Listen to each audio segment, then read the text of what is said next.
اعوذ باللہ من الشیطان الرجیم بسم اللہ الرحمن الرحیم الحمد للہ رب العالمین والصلاة والسلام علی رسولہ النبی الکریم۔ چمن نشاء دواخانہ یوٹیوب چینل کے ناظرین کو خوش آمدید کہتے ہیں۔ میں آپ کا میزبان حکیم خورشید آپ کی خدمت میں حاضر ہوں۔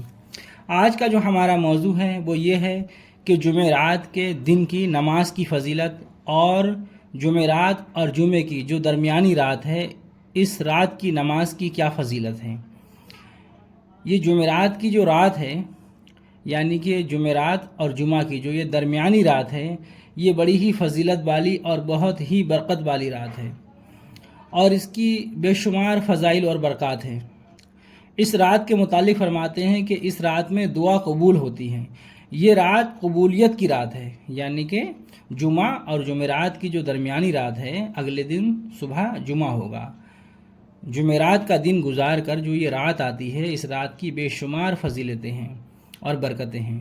تو جمعرات کے دن سے ہی جو ہے ہم آپ کو بیان کرتے ہیں کہ کیا فضیلت ہے جمعرات کے دن کی اور رات کی۔ حضرت اکرمہ حضرت ابن عباس رضی اللہ تعالی عنہ سے روایت کرتے ہیں کہ حضرت نبی کریم صلی اللہ علیہ وسلم نے فرمایا، جو شخص جمعرات کے دن ظہر و عصر کے درمیان 2 رکعات نماز نفل پڑھے، پہلی رکعت میں بعد الحمد کے 25 بار آیت الکرسی اور 25 بار سورہ اخلاص پڑھے تو اللہ تعالیٰ اس کو رجب، شعبان اور رمضان 3 ماہ کے روزوں کا ثواب اور ایک حج کا ثواب عطا فرمائے گا۔ سبحان اللہ، کتنی بڑی فضیلت ہے جمعرات کے دن کی کہ صرف 2 رکعت نماز آپ نے پڑھنی ہے۔ تھوڑا ٹائم تو لگے گا لیکن برکتیں دیکھیے آپ، 3 مہینے کے روزوں کا آپ کو ثواب ملے گا۔ حضرت ابو ہریرہ رضی اللہ تعالی عنہ سے روایت ہے کہ حضرت نبی کریم صلی اللہ علیہ وسلم نے فرمایا، جو شخص جمعرات کی رات میں 2 رکعت نماز نفل پڑھے، ہر رکعت میں آیت الکرسی 5 بار اور سورہ اخلاص 5 بار پڑھے اور بعد نماز کے 100 بار درود شریف اور 15 بار استغفر اللہ پڑھے، اس کا ثواب حضور صلی اللہ علیہ وسلم کی روح مبارک پر اور اپنے ماں باپ کی ارواح پر بخشے تو جو حق ماں باپ کا اس کے ذمے تھا ادا ہو جائے گا، اگرچہ اس نے نافرمانی کی ہو۔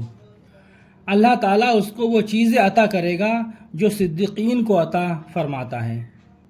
جمعرات کا دن گزار کر اور جو رات آئے گی جمعہ کی درمیانی رات، تو اس کے متعلق فرماتے ہیں کہ روایت ہے کہ حضرت ابو ہریرہ رضی اللہ تعالی عنہ سے حضرت نبی کریم صلی اللہ علیہ وسلم نے فرمایا، جو شخص جمعہ کی رات کے درمیان 12 رکعت نفل نماز پڑھے، ہر رکعت میں سورہ اخلاص 11 بار پڑھے اور بعد نماز کے 100 بار درود شریف اور لا الہ الا اللہ محمد رسول اللہ 100 بار پڑھے، اللہ تعالیٰ اس کو 12 برس کی نمازوں کا ثواب عطا فرمائے گا اور شب بیداری کا ثواب بھی عطا فرمائے گا۔ کتنی بڑی فضیلت ہے جمعرات کے دن کی اور اس کی رات کی۔ اگر آپ 2 رکعت نفل نماز پڑھ لیں جمعرات کی رات میں، 12,000 سال کی عبادت کا ثواب آپ کو ملے گا۔ اگرچہ آپ نے 12,000 سال عبادت نہ کی ہو لیکن آپ کو 12,000 سال کی عبادت کا ثواب عطا کیا جائے گا۔ رب کی رحمت بہانہ ڈھونڈتی ہے، اس کی رحمت بہت بڑی ہے، اس کی رحمت سے کبھی بھی مایوس نہیں ہونا چاہیے۔ بہت سارے ہمارے اسلامی بھائی کہتے ہیں ہماری تو قسمت ہی خراب ہے۔ میں کہتا ہوں کہ آپ کی قسمت بہت اچھی ہے، آپ خوش نصیب ہیں کہ آپ محمد رسول اللہ صلی اللہ علیہ وسلم کی امت میں پیدا ہوئے ہیں۔ یہی تو آپ کی سب سے بڑی خوش نصیبی ہے کہ آپ حضور کی امت میں پیدا ہوئے ہیں۔ پہلے کے جو نبی تھے، جو ان کی امتیں تھیں، ان کی عمریں بہت زیادہ ہوتی تھیں، 1000 سال، 900 سال، 800 سال وہ عبادت کرتے تھے، لیکن اللہ رب العزت نے تمہیں ایسی راتیں عطا فرما دی ہیں کہ اگر آپ ایک رات عبادت کر لو تو ہزاریوں سال کی عبادت کا ثواب اللہ رب العزت آپ کو عطا فرماتا ہے۔ اور صرف 2 رکعت نفل نماز پڑھنے سے جمعرات کی رات یعنی کہ جمعرات کا دن گزار کے جو رات آئے گی جمعہ اور جمعرات کی درمیانی رات، 2 رکعت نماز پڑھنی صرف نفل، آپ نے 12,000 سال کی عبادت کا ثواب۔ کتنی بڑی رحمت ہے اس کی، کیسی کیسی راتیں اور کیسی کیسی نمازیں ہمیں عطا فرمائی ہے کہ ہم صرف 2 رکعت نماز پڑھیں، ہمیں 12,000 سال کی عبادت کا ثواب مل رہا ہے۔ سبحان اللہ۔ آج کا ویڈیو ہم یہیں پر اختتام کرتے ہیں۔ اللہ تبارک و تعالیٰ آپ کو بھی ہدایت عطا فرمائے، ہمیں بھی ہدایت عطا فرمائے، اور ہمیں ان نمازوں کی پڑھنے کی اللہ توفیق عطا فرمائے اور صراط مستقیم کے راستے پر چلائے۔